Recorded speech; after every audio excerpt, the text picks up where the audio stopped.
Good morning. Today we're going up the mountain.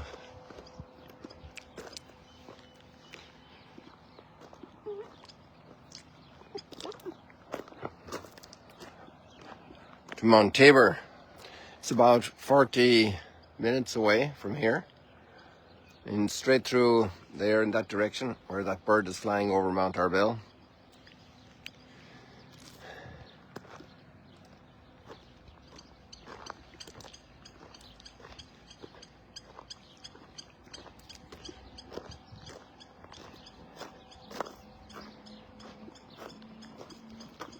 That's the big event. We have a strange event in the Genesis 15 reading. An ancient type of contract ritual whereby the parties committed themselves with their own lives, symbolically.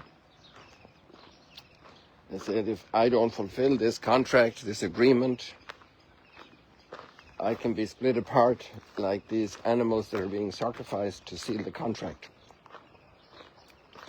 I heard a commentary a couple of days ago about this passage from a German theologian, and she says that she pointed out that it's very noticeable that the only person who walks through the halves of the animals, you have to read the text, I won't describe it more, and then you can see it there. She said the only one that walks through there is God himself, obviously symbolized then by the fire going through.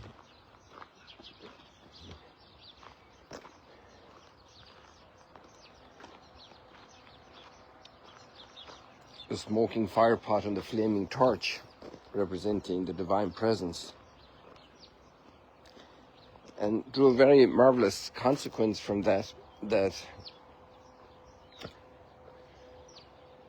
striking consequence, that actually Abraham didn't make that commitment there, but God made it for Abraham. And this is I think this is the first covenant of this kind that's in the Old Testament. In a certain sense, the whole reality of creation is a covenant. But here the covenant is only, let's say, signed by God, which means if it's broken, God himself takes responsibility for our side also. And in a way, in the fullness of redemption, that's what we see.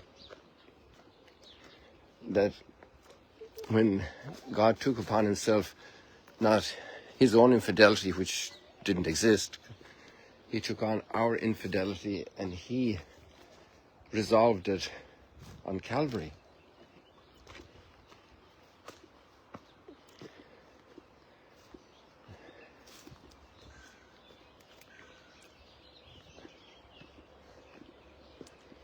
In a way, parents also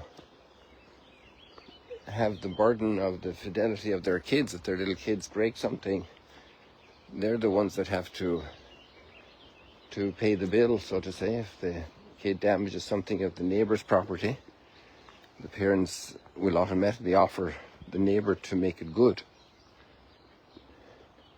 because they have the responsibility.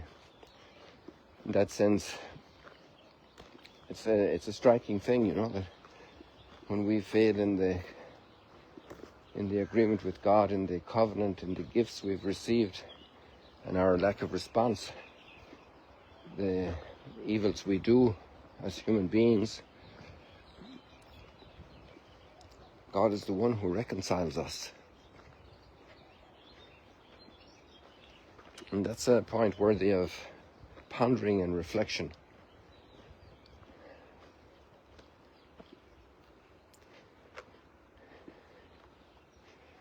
What's very special in the Gospel reading is how also this work of motivation, of inspiration that Jesus does for the disciples is to prepare them to be ready for the intensity of of Calvary. And maybe it didn't do the fullness of its job before Pentecost, but it certainly was a very important marker for them as they woke up to the idea of the resurrection, the reality of the resurrection, the experience of Jesus risen from the dead.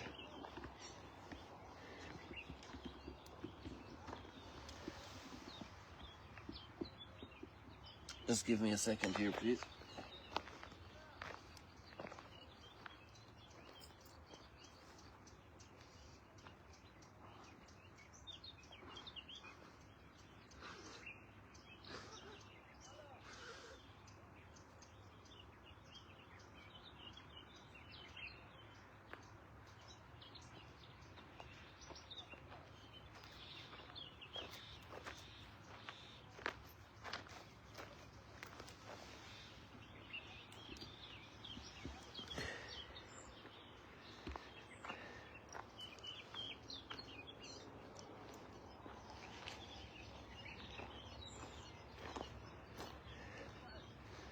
And the whole context of the story of the Transfiguration is to strengthen the apostles that what's going to happen is not something that Jesus suffered as an unknowing victim, but it's a very conscious decision to go forward with the passion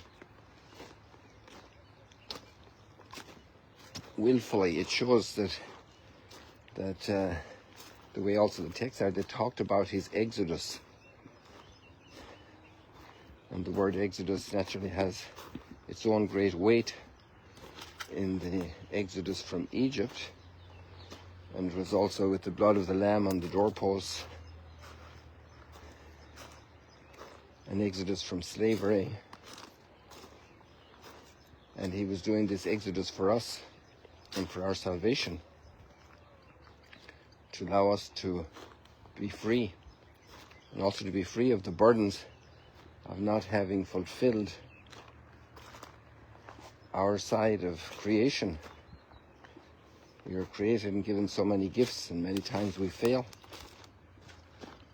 And here comes God fulfilling the covenant for us, assuming human nature. It's amazing mystery how all that comes together. The Lord is my light and my salvation is our psalm. Hear, O Lord, the sound of my call. Have pity on me and answer me. Of you my heart speaks. You my glance seeks, looking out for the Lord. In a certain sense there, Peter and James and John and Mount Tabor.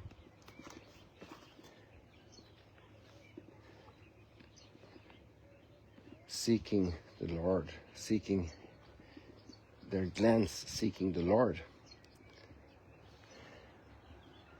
The mountain is covered with the cloud, and the voice comes, "This is my beloved Son, hear him." The cloud covered Mount Sinai, and the Lord spoke to Moses. So we have a lot of biblical parallels in this scene.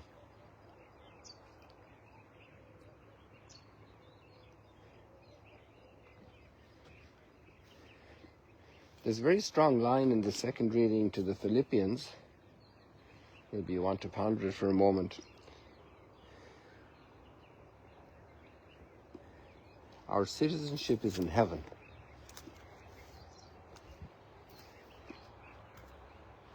This is where we belong.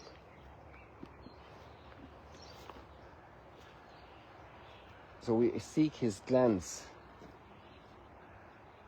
We want to be in the space of God. We want to be within his view. We want to see him. Your face I seek, O Lord.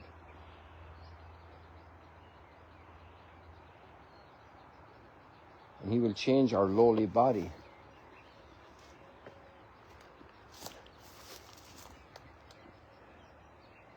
into his glorious body.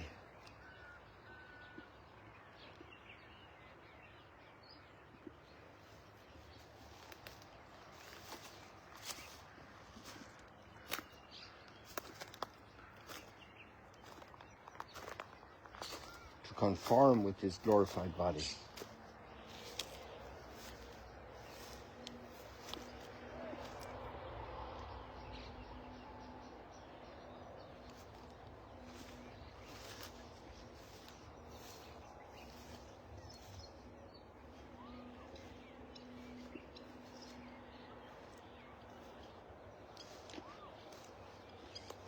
And in contrast to that, then, a line that's maybe good, nice motivation for us during Lent, when we're trying to bring some of our bodily impulses more in line with God, with his will, to have dominion over our tendencies through fasting.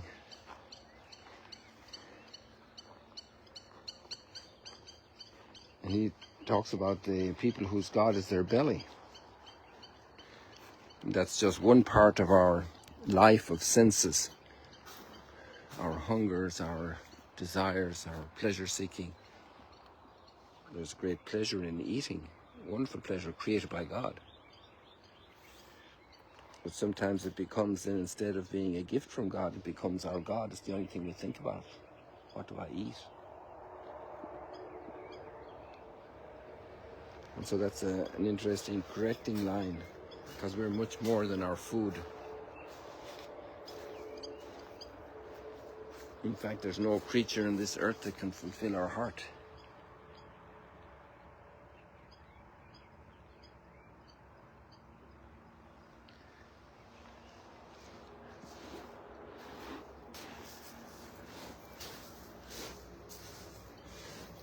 Millions and millions of shells, little shells.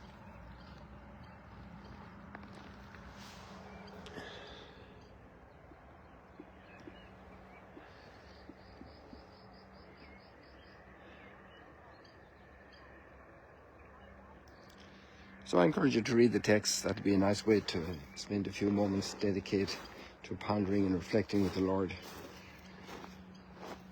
And we leave it like that for today.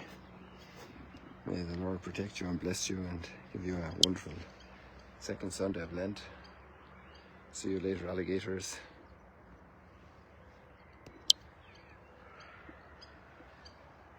Glorious morning.